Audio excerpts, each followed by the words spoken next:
routine load of sheep. I did something very similar last year. I think it was cold and frosty, if I remember right. If it wasn't, last winter was relatively wintry, but this morning the dash thermometer says it's 11 degrees. I think it's actually nearer to 9, to be honest. 10 at most.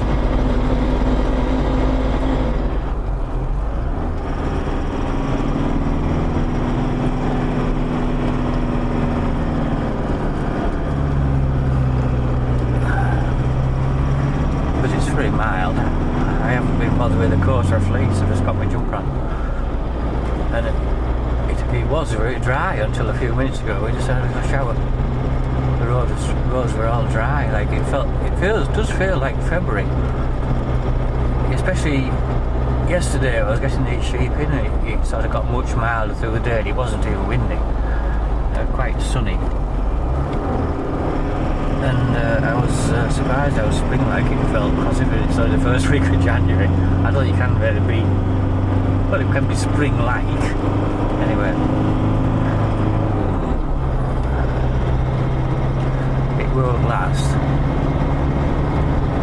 We have been talking about a colder spell through. It was going to like mid-January, and now it's going to be like late January. And it's very, very cold just across the North Sea. They've had vicious winter storms in Denmark, Scandinavia, Lithuania, the Baltic.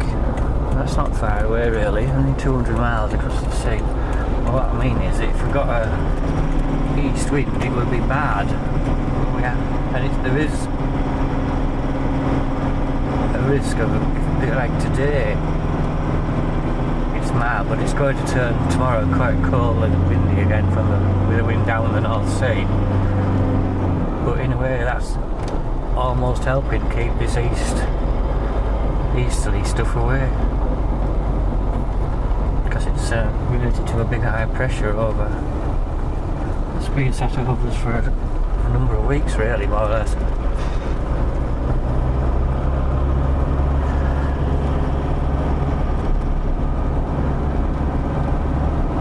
It was just so dark this morning. I'm actually, I would say late, but not as early as I often am. I needed to see these two old cull yows. I needed to see their tags, and I eventually gave up and put my head torch on. Gave up trying to see it in daylight. I thought I knew what they were, but I was hoping to see a individual number. I couldn't. They're worn off, but you can see the flock number, so I've left them in.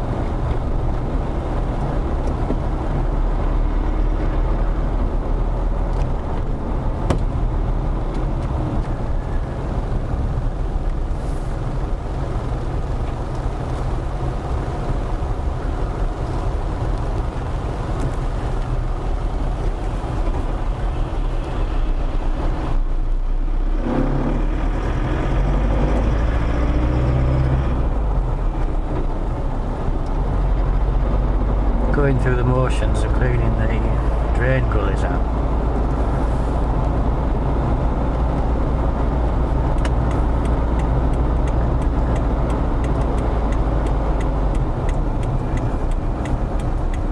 It doesn't matter that the drain's probably blocked. It won't be there, but they often do that. They just suck them out. The drain itself is blocked up. Because if they have this way of putting these little drains in, I mean there's some here, but they've got like an uphill and they've never run because they carefully put a little curb stone in front of it to stop the water going in.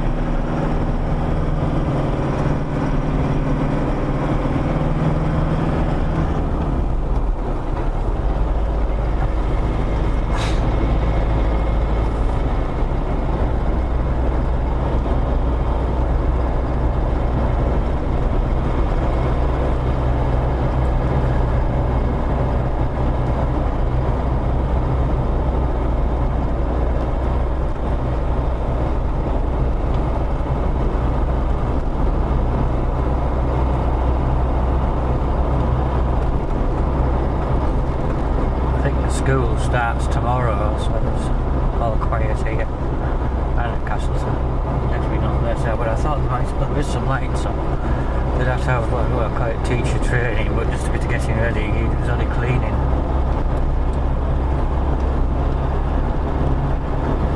And actually, these big buildings, I guess it's been heated to a degree, but getting it up to temperature. Might need to heat it the day or two before.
Close the railway bridge at bottom of Castleton. It goes over the road. I think it's starting tomorrow.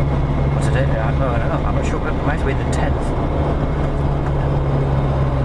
And I couldn't believe how long they said it was for. I think it was something like 1st of April. So that's like more than 2 months. Well, no doubt that'll be the maximum. Will apply for a closure.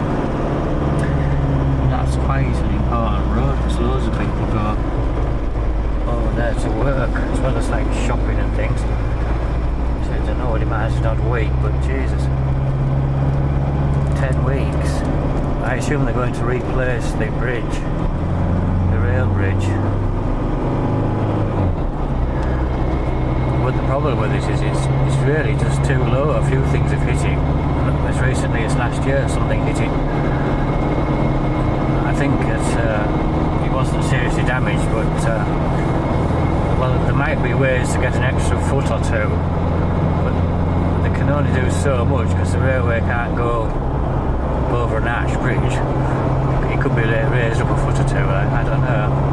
They might have a lighter design. It's got relatively heavy, deep girders under it.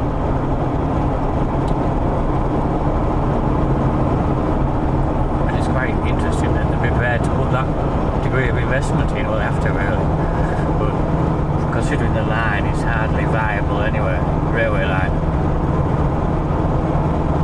but they seem quite committed to it. I suppose that's a good thing really, even if you don't actually use it. But we used to go down on the train to school. I don't think they do so much now.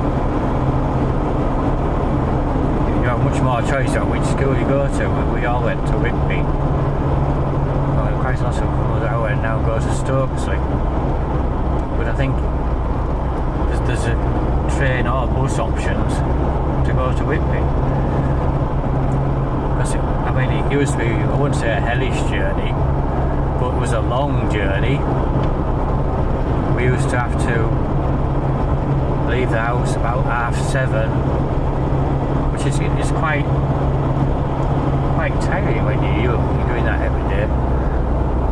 And you didn't get back till after 5, and of course, so you only wish a bit of bad weather, and it could go on a lot more than that.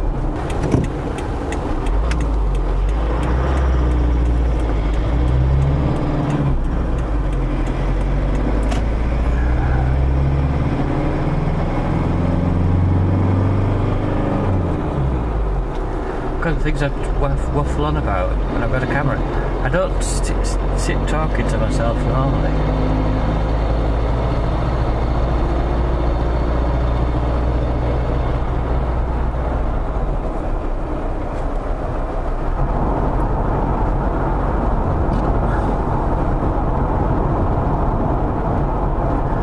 Since it's been rather fine weather through Christmas and New Year and not particularly cold, it's been quite busy. Lots of people out walking and things. And right, so really, it's a nice time of year to go to be out and about, even though the days are short. Because when it's full-blown winter now, the leaves are all off, when you can see things you can't see in the summer.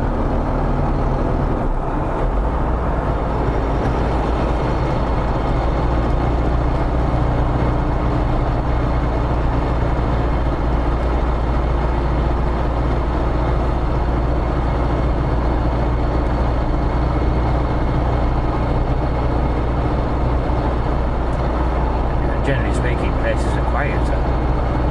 Even such as Whitby, but outside the Christmas period anyway, we went down now, it's a good time to say have a place to yourself, but you're not in a great fucking crowd. I mean, I couldn't recommend Whitby, even though it's pretty interesting and all the rest of it. I had a nice ride to get to it. I couldn't recommend it to anyone because it's just so crowded. There's a great queue of cars behind.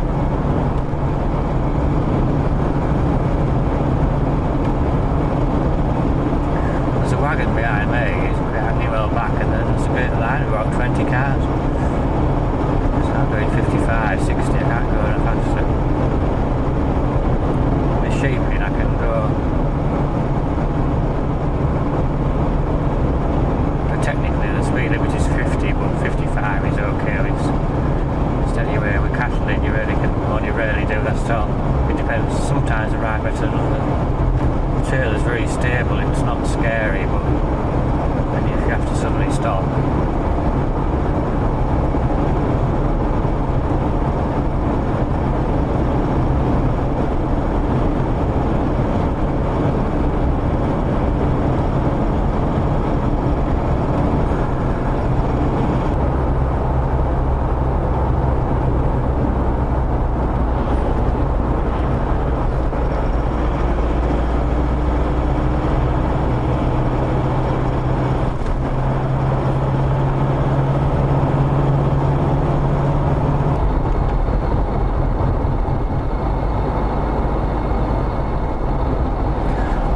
Somebody said they were going to close that car park there. I don't really know why.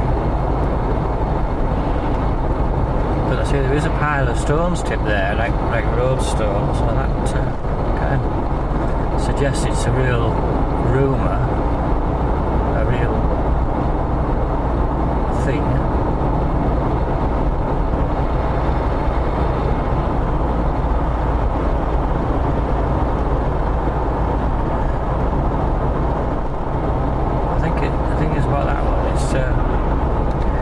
Rather informal in nature. The worst thing is it's quite difficult to get in and out of. I don't think I've ever gone in it. I think that might explain why they wanted to close it. It's this road, it's ever more busy. I mean, it always has been a busy road. You could go back to the 1950s and people would be complaining about the nose to tail jams. I mean, you would, but it was worse in those days because you were coming to Whitby and everyone had to go across the swing bridge. And now there's there's been a big new bridge since the 1980s. But you did have the option of going through Russell because relatively wide bridge there.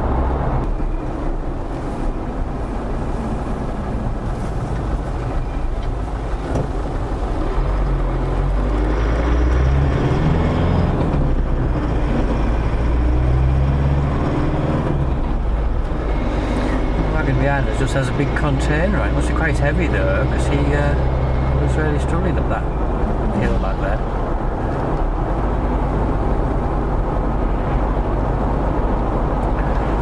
The container can take almost anything, but typically you imagine it being filled with things like TV sets or something. It could be machinery parts, couldn't it?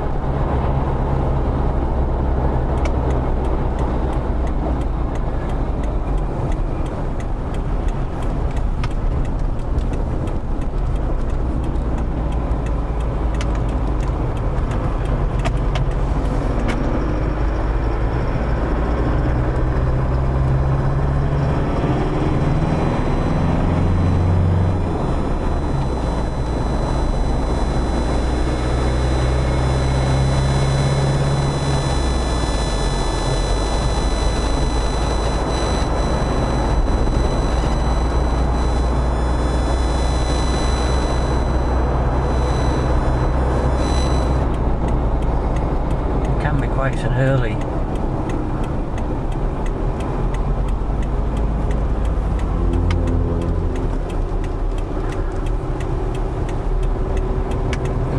you often see daffodils coming out down here in February.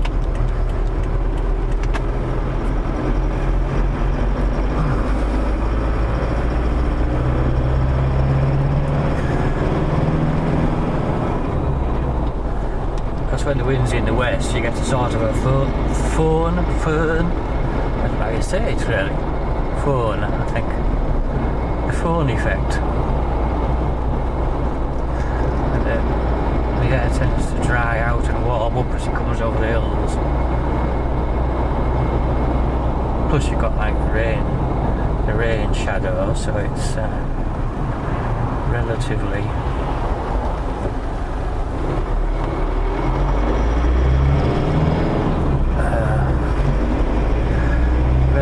dry, which always helps things get going in spring.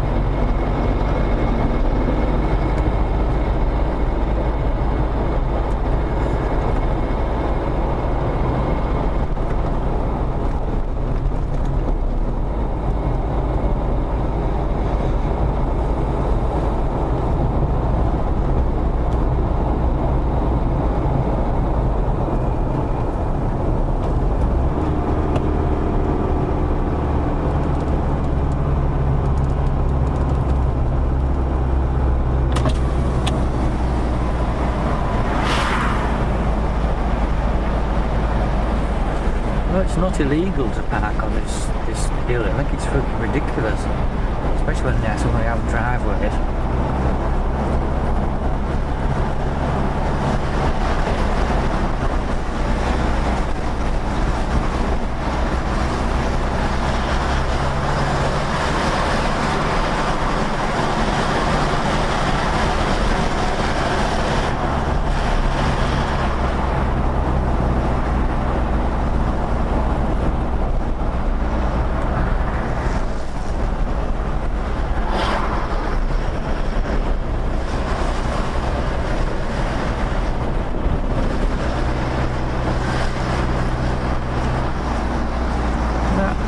Road there to the left has been closed for months.